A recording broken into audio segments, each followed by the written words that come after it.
అందరికీ నమస్కారం అండి. ఈరోజు మనం భాగవత కథలలో మత్స్యావతారం గురించి చెప్పుకుందాం. ఒకప్పుడు సత్యవ్రతుడు అనే రాజు ఉండేవాడు. ఆయన విష్ణు భక్తుడు. విష్ణువును ప్రసన్నం చేసుకోవాలనే కోరికతో తపస్సును ప్రారంభించాడు. ఒకనాటి ప్రాతకాలంలో సంధ్యావందనం కోసం నదికి వెళ్ళాడు. స్నానం సంధ్యావందనం పూర్తి చేసుకున్నాడు. నారాయణునికి జలతర్పణం చేయటానికి దోసిలి నిండా నదీ జలాన్ని తీసుకున్నాడు. దోసిట ఉన్న జలంలో ఒక చేప కనిపించింది. అది, రాజా, నదీ గర్భంలో ఉన్న పెద్ద చేపల వల్ల నా ప్రాణాలకు ముప్పు ఉంది, నన్ను కాపాడు అని అడిగింది. దానికి సత్యవ్రతుడు ఆ చేప పిల్లను తన కమండలంలో వేసుకుని ఆశ్రమానికి తీసుకొని వెళ్ళి ఒక పాత్రలో ఉంచాడు. ఆ చేప పిల్లను తెల్లవారేసరికి ఆ చేప ఆ పాత్ర నిండా పెరిగిపోయింది. సత్యవ్రతుడు దానిని బావిలో వేయించాడు. మరునాటికి అది బావి పట్టనంతగా పెరిగిపోయింది. తరువాత చెరువులో వేశాడు. అది ఇంకా పెరగటంతో నదిలో వేయించాడు.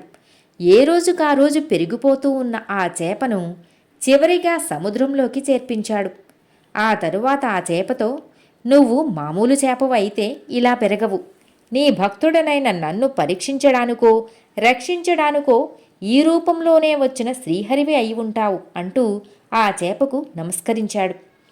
చేప సత్యవ్రతునితో, సత్యవ్రత, నువ్వు ఊహించినది నిజమే. నేను శ్రీమన్నారాయణమూర్తినే. నేను చిన్న చేపపిల్లగా నీ దగ్గరకు వచ్చినప్పటి నుండి నన్ను కాపాడుతూ ఇంతటి మహాకాయం పొందేటందుకు సాయం చేశావు.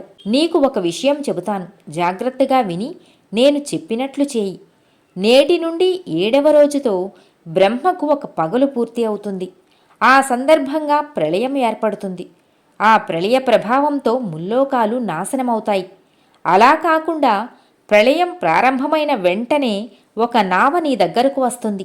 ఆ సమయానికి నీవు సమస్త ప్రాణులను, ఆహారాన్ని, ఓషధులను సిద్ధం చేసుకో. నావ వచ్చిన వెంటనే వాటినన్నింటినీ ఆ నావలో ఎక్కించు. సప్తర్షులు వస్తారు. వారితో పాటు నీవు నావను ఎక్కు. నావ ప్రళయానికి తిరగబడిపోకుండా ఒక త్రాటిని కట్టి దాని కొసను నాకు అందించు.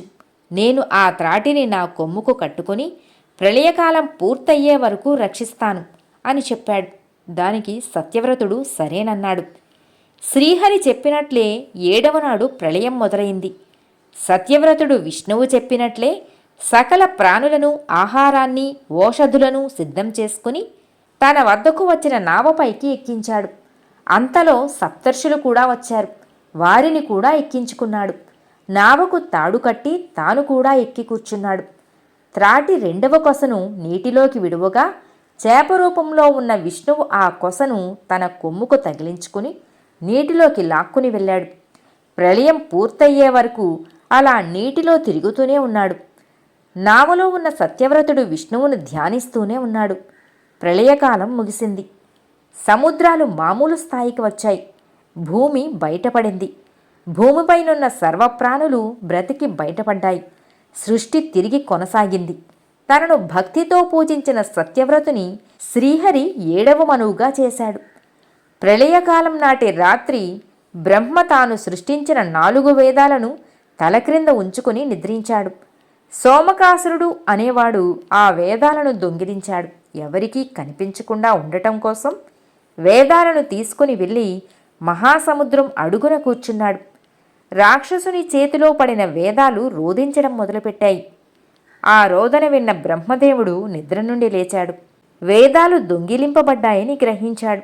మత్స్య రూపంలో ఉన్న శ్రీ మహావిష్ణువును దర్శించి వేదాలను కాపాడమని ప్రార్థించాడు. మత్స్య రూపంలో ఉన్న శ్రీహరి సోమకాసురుని కోసం ముల్లోకాలు గాలించి సముద్ర గర్భంలో దాగి ఉన్న అతనిని గుర్తించాడు. అతనితో పోరుకు సిద్ధపడ్డాడు. సోమకాసురుడు కూడా మత్స్యంతో పోరాడి మరణించాడు. శ్రీహరి ఆ వేదాలను తీసుకుని వెళ్ళి బ్రహ్మదేవునికి అప్పగించాడు. శ్రీ మహావిష్ణువు మత్స్యావతారాన్ని ధరించి లోకాలను ప్రళయం నుండి కాపాడాడు. సృష్టి కార్యానికి భంగం కలుగకుండా చేశాడు. సోమకాసురుని చంపి వేదాలను రక్షించాడు.